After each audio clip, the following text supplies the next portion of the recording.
L'éducation est nécessaire au développement d'un pays,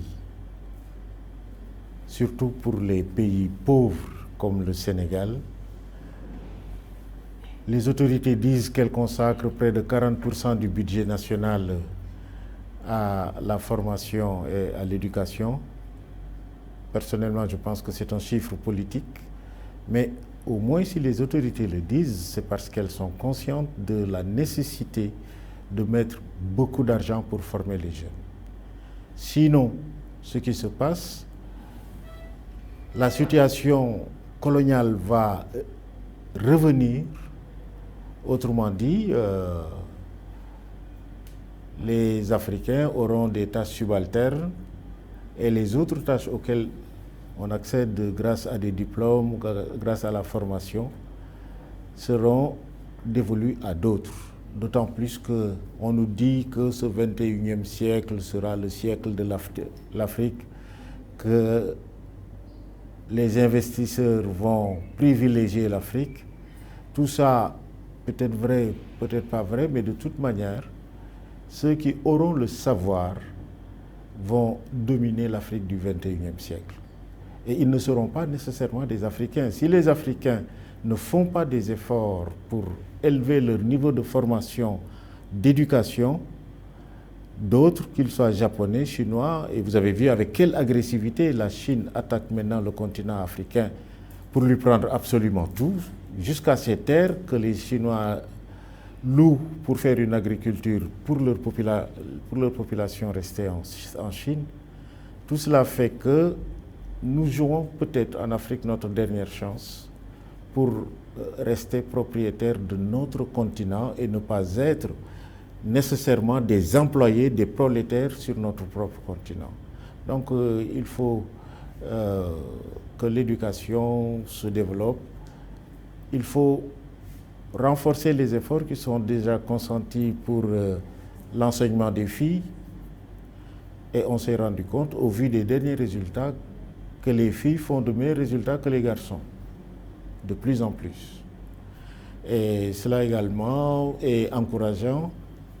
Et puis, les diplômés doivent savoir qu'on a besoin d'eux ailleurs que dans les grandes villes, soit pour entreprendre, que ce soit construire de petites usines, des entreprises en tout cas, qu'on les délocalise de Dakar vers les campagnes. C'est un mouvement non seulement de décongestion, parce que Dakar est difficile à vivre, mais également pour apporter une culture de l'entrepreneuriat, de l'entreprise dans des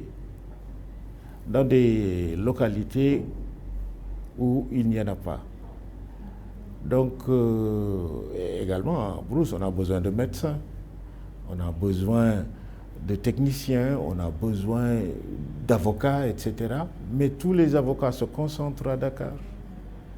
Tous les médecins veulent travailler à Dakar et parfois même, certains démissionnent de leur poste parce qu'on les a affectés, comme ils disent, dans la brousse.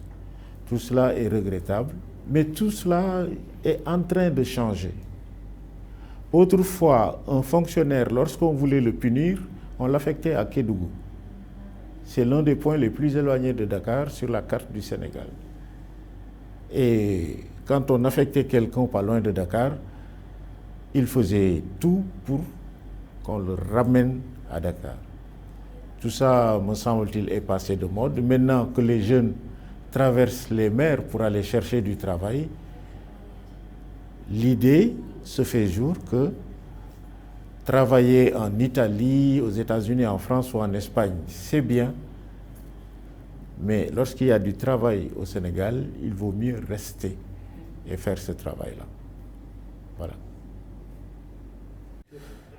Je suis journaliste depuis 35 ans, j'ai 63, 64 ans maintenant.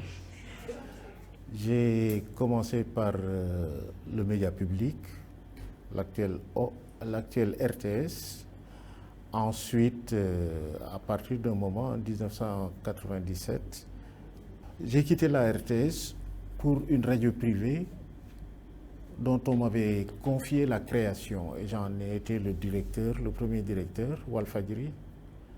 À l'époque, Walfadjri était vraiment la meilleure radio de la place. Ensuite, bon, j'ai démissionné de Walfadjri pour être directeur de publication d'un quotidien. Je suis passé de la radio à la presse écrite. Je suis revenu à la radio parce qu'il y avait une société italienne qui installait une radio, Environnement FM. Ensuite, la radio a fait faillite et je me suis retrouvé à la tête d'une autre radio, Océan FM. J'ai été pendant 15 ans correspondant de BBC Afrique. J'ai dirigé le syndicat des journalistes, le Synpics.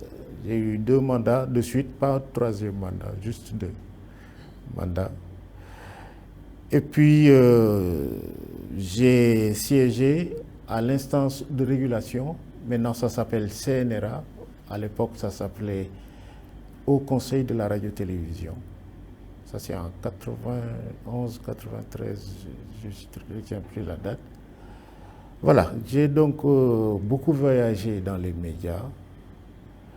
Et à présent, maintenant, bon, à la retraite, ça me plaît de rencontrer ces toutes jeunes filles. Hein? J'ai l'âge de... Elles sont convaincues que j'ai l'âge de leur grand-père.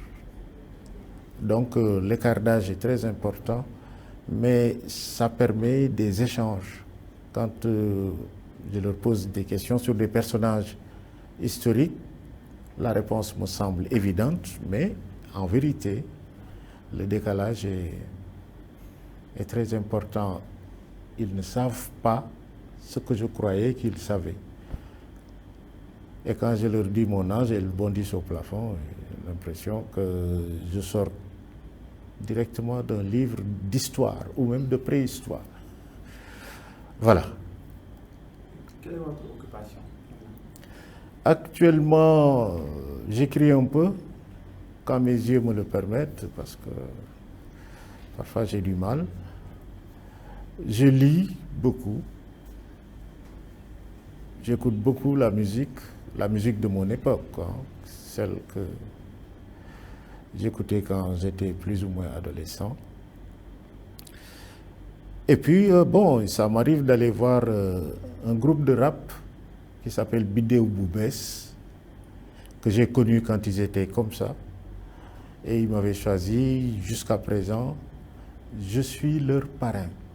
Et l'un de mes grands plaisirs, c'est quand ils sortent en CD, ils mettent parrain Mamles Camara. Et je crois que c'est l'une des choses dont je suis le plus fier. Il m'avait, je vous ai dit, d'écrire, et en 2007, le sujet de français du baccalauréat, c'est un texte. C'était la première fois qu'un journaliste voyait son texte proposé à l'épreuve du bac. Je le répète toujours parce qu'à l'époque, mon père était malade. Quand il l'a appris, il était guéri pendant 48 heures. Ensuite, il est retourné dans son lit. J'ai fait d'abord des études de philosophie et je me destinais à l'enseignement de la philo. Mais c'est le moment où ma sœur a commencé à travailler, ma grande sœur. Je l'ai vue rentrer à la maison avec des piles de copies à corriger comme ça. Je la voyais souffrir pour corriger et je me suis dit, ça c'est pas un boulot pour moi. Donc j'ai fait le concours d'entrée au CESTI, l'école de journalisme. Et voilà, maintenant j'enseigne dans cette école depuis 22 ans. Moi qui ai voulu toute ma vie échapper à l'enseignement, vous me voyez dans une classe, j'enseigne. J'enseigne au CESTI depuis 22 ans. Et en fait, si je calcule mon temps passé à enseigner, il est supérieur au temps que j'ai passé en tant que journaliste. Donc voilà, mon parcours, j'ai fait bien d'autres choses. Je suis consultant en matière de médias, de communication. Et c'est plus intéressant que l'enseignement. On gagne plus d'argent et plus vite que en passant mon temps avec ces charmantes demoiselles. Mais c'est très utile pour moi de garder le contact avec une génération beaucoup plus jeune. Ça fait que ça ne me maintient pas jeune, mais quand j'arrive à la maison et que mes enfants pensent me mystifier avec le langage des jeunes, quand vous dirigez une radio, bon, fatalement, vous êtes quelqu'un qui rencontre des rappeurs, des jeunes, etc. Et j'en ai rencontré en dehors du Bidé Oubès dont je suis le parrain, mais des Fata, El Presidente, DJ Awadi. Il faisait venir des invités bizarres à la RTS et personne ne voulait les laisser passer. Il n'y avait que moi pour prendre mon téléphone et dire aux gendarmes à la porte, laissez-les, c'est moi qu'ils viennent voir. Ça a établi un rapport presque d'amitié avec Awadi, qui est évidemment beaucoup plus jeune que moi. Quel rôle l'éducation a dans ce domaine? Je me suis rendu compte que, comme je vous l'ai dit tout à l'heure, j'ai passé plus de temps à enseigner. Mais l'éducation, ce n'est pas seulement l'enseignement. Vous voyez, au CESTI, je ne sais même plus combien d'étudiants j'ai formés là-bas. Et ce n'est pas que des Sénégalais, il y a des Béninois, des Burkinabés, des Guinéens, des Maliens, j'ai même eu des Comoriens, des Camerounais, des Gabonais, etc. Et ça vous permet d'accueillir l'Afrique dans votre studio. Cette année, j'ai seulement 2 Béninois, mais il arrive des années où il y a beaucoup plus d'Africains que de Sénégalais. Alors, on apprend énormément de choses avec eux. Et quand il m'arrive de voyager dans leur pays, s'ils le savent, mon hôtel ne désemplit pas. Et je me rends compte qu'il y a une sorte d'association qui n'a pas de nom, mais qui est composée partout en Afrique francophone de journalistes formés à l'université de Dakar. Quelle est l'importance de l'école primaire et de l'école secondaire? C'est essentiel. C'est essentiel parce que l'école primaire, ça initie à une langue étrangère.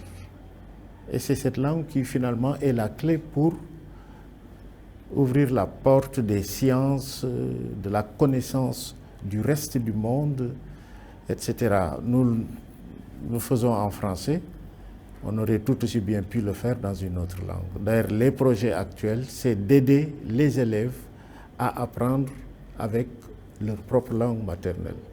Mais quoi qu'il en soit, l'école comme institution a permis d'émanciper. Elle a permis à des gens nés dans un milieu pauvre de gravir l'échelle sociale. Ça a permis à des gens qui autrement seraient peut-être morts comme paysans sans grande connaissance. Cela leur a permis d'avoir des connaissances. Et souvent, ils sont très doués. J'ai remarqué à l'université, quand j'étais étudiant par exemple, que nous qui sommes nés là, moi je suis né à Rufisque, les autres à Dakar, etc. J'ai l'impression que ceux qui viennent de l'intérieur du pays sont plus curieux. Ils ont plus envie d'apprendre, de savoir, de connaître. Et cela, c'est l'importance de l'école. Ça accélère également les changements sociaux. Je veux dire que les filles, traditionnellement, par exemple, étaient confinées à la maison, aux travaux ménagers, à attendre un mari dont elle va dépendre toute sa vie. Donc, l'école change cette donne. Donc, c'est un élément de changement social, l'école.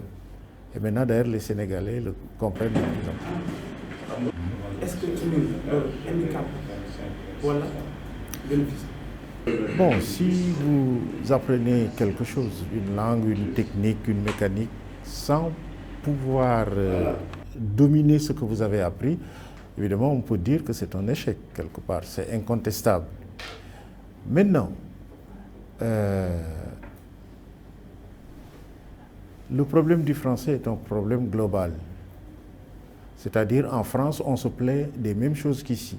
Les Français vont réintroduire la dictée dans leur programme. Et au secondaire, parce qu'ils se sont rendus compte que des gosses qui ont 15, 16, 18 ans, qui passent le bac, parlent à peine français. Et aujourd'hui, ils sont en train de chercher des solutions. Donc nous, dont le français n'est pas la langue maternelle, il était normal que nous perdions de la langue. Mais c'est un problème inhérent au français comme tel. Parce que c'est une langue coloniale et cette histoire avec la colonisation frappe le français. Les jeunes Sénégalais, de plus en plus, tendent vers l'anglais. Et pour ceux qui sortent, ils se rendent compte que quand tu parles français, en dehors de quelques pays africains, les pays dits francophones, et de quelques pays européens autour de la France, maintenant, le français n'est plus parlé nulle part. C'est de plus en plus... Par exemple, vous prenez l'espagnol, vous avez toute l'Amérique du Sud, l'Amérique centrale. Le français, c'est un fait de minorité. Le français est parlé par une majorité seulement en France. C'est seulement en France où vous trouvez la majorité de la population qui parle français. En Suisse, ils parlent français, mais c'est l'allemand leur principale langue. Vous allez au Canada, ils parlent français. Au Québec, mais c'est l'anglais leur principale langue. Vous allez en Belgique, ils parlent français, mais c'est le... je ne sais pas comment s'appelle leur langue. Donc le français est un phénomène de minorité. Quand vous voulez, comme les Sénégalais qui sont de grands voyageurs, ils sont obligés de changer de langue parce qu'à l'extérieur, souvent ils parlent anglais. Est-ce que boobu du tardement est-ce que boobu nekkul ci lenn ci suñuy problème système bi est-ce que nekkul lu ñu war a xam. C'est un gros problème. Mais ça aussi, nous le devons à la tradition française qui forme d'abord les gens à parler français. La grande différence entre l'Allemagne et la France, c'est qu'en Allemagne, ce qui compte, ce n'est pas tellement le diplôme, c'est le savoir-faire. Et beaucoup de jeunes, dès l'âge de 15 ans, choisissent d'être soudeurs, choisissent d'être mécaniciens, etc. De sorte que le travail très précoce en atelier permet à ces jeunes de travailler dans des entreprises. Et l'Allemagne, son économie quelque part, la base de l'économie, ce sont les PME, PMI, les petites entreprises. Alors qu'en France, tu suis une ligne droite, tu ne sais pas où ça s'arrête. Et le problème, c'est que tu parles bien français, mais tu n'as pas de métier. Vous connaissez la blague, le type qui va chercher du travail en France, on lui demande quel est ton diplôme. Il va aux États-Unis, on lui demande qu'est-ce que tu sais faire. Bon, maintenant au Sénégal, on lui demande qui tu connais qui pourrait être un bras long pour t'aider, n'est-ce pas? Donc, les Français ne sont pas pragmatiques. Et le français lui-même, c'est une langue plus de séduction, de discours, que véritablement une langue d'action. Quand vous entrez dans les corps de métier, les noms des pièces de voitures, d'avions, c'est anglais ou c'est allemand. Mais les Français, et les Français tiennent à ce que nous fassions comme eux. Tous les pays qui parlent français sont réunis dans une organisation qui s'appelle le Confemen, Conférence des ministres de l'enseignement, de l'éducation nationale. Et le Sénégal, par exemple, est là-dedans. Aujourd'hui, les jeunes Sénégalais apprennent de plus en plus qu'il faut avoir un métier. Il y a des lycées techniques au Sénégal. Mais c'est très, très rare. À Dakar, il y a une dizaine de lycées, il y a un seul lycée technique. À Saint-Louis, il y a 5-6 lycées. Il y a, je crois, 2 lycées techniques. 2 lycées techniques parce que Saint-Louis était la capitale de l'Afrique occidentale sous les Français. Et ce sont des élèves qui venaient non seulement du Sénégal, mais de tout l'empire colonial français. Ils venaient du Congo, ils venaient de Madagascar, sans parler des pays voisins, Guinée, Mali, Mauritanie, etc. Donc nous avons vraiment un problème d'apprentissage du métier. Le gouvernement en est conscient que les enfants, les jeunes, n'ont pas de métier quand ils ont l'âge d'apprendre un métier. Le gouvernement en prend conscience, mais il trouve une solution à la française, c'est-à-dire pour régler un problème pratique, on se met à bavarder, à parler, etc.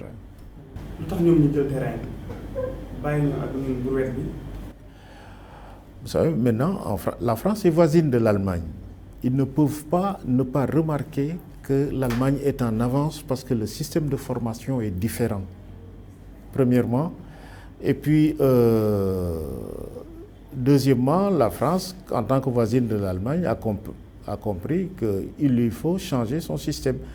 Maintenant, en France, il y a des écoles des arts et métiers qui forment à des métiers techniques. Les Français, à un temps, pensaient que travailler avec la main, avec les doigts, c'était indigne. C'est maintenant qu'ils se rendent compte. Mais nous qui sommes loin derrière les Français, il nous faut encore plus de temps pour changer de cap, quoi. Parce qu'on risque d'avoir un pays de philosophes, d'avocats, de littéraires, mais quand la lampe de la salle où ils se réunissent est grillée, il n'y a personne pour pouvoir remplacer la lampe. Ils sont en train de changer parce que pendant longtemps, ils pensaient que l'éducation moderne était une manière de se détourner de la religion et une manière de perdre nos traditions. Et il y a des... J'ai un homonyme, vous connaissez le système de l'homonyme au Sénégal. Il est guetndarien, de Guetndar. Son père n'a jamais voulu qu'il aille à l'école. Dès sa naissance, ma femme m'a dit, si tu ne prends pas le garçon, il n'ira pas à l'école. Et la tradition là-bas, c'est que un garçon, il faut vite lui apprendre un métier, mais l'unique métier, c'est la pêche. Donc, maintenant, c'est un grand gaillard, il est même marié. J'ai été lui demander une épouse il y a 3 ou 4 ans. Mais quand il parle, on se rend compte qu'il n'a jamais été à l'école. Mais apparemment, c'est un bon pêcheur puisqu'il dirige un regroupement de pêcheurs sénégalais en Mauritanie. Mais tout ça fait qu'il y a encore de la résistance. Mais de manière générale, l'influence des villes sur les campagnes, l'exemple de gens qui ont réussi dans la vie grâce à l'enseignement moderne, tout ça a fait que les gens ont changé d'opinion. Mais vous savez, les changements sociaux, c'est lent. Mais là, maintenant, on peut dire que les Sénégalais envoient, non seulement ils envoient leurs enfants à l'école, mais également, ils payent pour que leurs enfants soient à l'école. Maintenant, dans les villes, à Dakar, par exemple, autrefois, aller à l'école privée, c'était le signe qu'on a échoué à l'école publique. Maintenant, les gens, moi, toute ma scolarité, c'était à l'école publique. Mes enfants, aucun n'a fait l'école publique. J'ai payé pour tous. Donc, les gens savent que c'est utile et ils consacrent même une partie de leurs revenus à payer les écoles où ils inscrivent leurs enfants. Et c'est des écoles privées. Je commence par la dernière question. Si c'est une chance, on a vu quand même que des parents ont compris très vite que la voie de l'école, c'est une voie obligatoire pour avoir une ouverture sur le monde. Et certains n'ont pas attendu qu'on vienne leur dire est-ce que vous voulez inscrire vos enfants? Ils l'ont inscrit. Parfois, s'il n'y a pas d'école là où ils vivent, dans leur village, ils vont voir le village suivant ou la ville la plus proche, ou fatalement, d'où le système d'ailleurs, d'abord, de confier ses enfants à un parent qui habite la ville. N'est-ce pas? Donc, les gens ont compris qu'il ne faut pas attendre la chance, il faut aller saisir l'opportunité. Et les gens savent qu'ils le doivent à leurs enfants, de les amener à l'école, etc. Et puis, quoi qu'on dise, le monde moderne se donne plus facilement à ceux qui ont été à l'école. Ça ne veut pas dire que les réussites sociales, c'est seulement à l'école. Il y en a qui n'ont jamais vu de loin une école, mais qui ont réussi magnifiquement dans la vie, notamment dans le commerce. Mais on n'y peut rien. Le Sénégal s'est modernisé en français. Et pour entrer de plein pied dans le monde moderne, il faut apprendre, il faut avoir été à l'école. Maintenant, ce qu'on fait, c'est on essaie de jouer sur les deux tableaux. On inscrit l'enfant à l'école moderne, mais on veille à ce que l'enfant apprenne le Coran et connaisse et pratique sa religion. Sunu association bi ñu tudd AEDO, association éducation pour tous. Condor xam nga leen wala xamoo leen noo gisee li ñuy nekk di def. Vous participez à la construction d'écoles, de salles de classe, au recrutement d'enseignants, même si vous ne les payez pas, vous insistez auprès des autorités pour qu'ils vous affectent des enseignants. Vous participez à l'installation des enseignants en leur offrant au moins une maison où ils peuvent s'installer, à moderniser les écoles, à participer à électrifier, parce que l'électricité est importante grâce à l'utilisation de la biomasse d'où vous tirez l'électricité. Donc, il semble vous alliez une quête de modernité, mais également avec les moyens du village, de là où se trouve l'école. Et je pense que souvent les gens font des revendications. Quand ils veulent l'électricité, ils veulent qu'on cherche des poteaux électriques jusqu'à l'endroit où ils vivent. Alors que le problème, ce n'est pas d'avoir un poteau électrique, c'est de savoir comment on fabrique de l'électricité. Et je pense que ça, c'est important. Deuxièmement, il y a, je ne sais pas si vous les connaissez, une association qui s'appelle ARED, A-R-E-D. Eux, leur théorie, c'est il faut que l'enfant aille à l'école, mais on doit lui donner un enseignement dans la langue qu'il comprend. Et ARED a fait des expériences à Dakar, Rufisque et Kaolack avec des salles de classe dans lesquelles on parle les langues nationales, notamment le Wolof et le Serer et le Pulaar. Ils se sont rendus compte que quand on enseigne en langue nationale, l'enfant comprend mieux le français, parce que s'il comprend la structure de sa langue, il comprend mieux la structure d'une autre langue plus vite.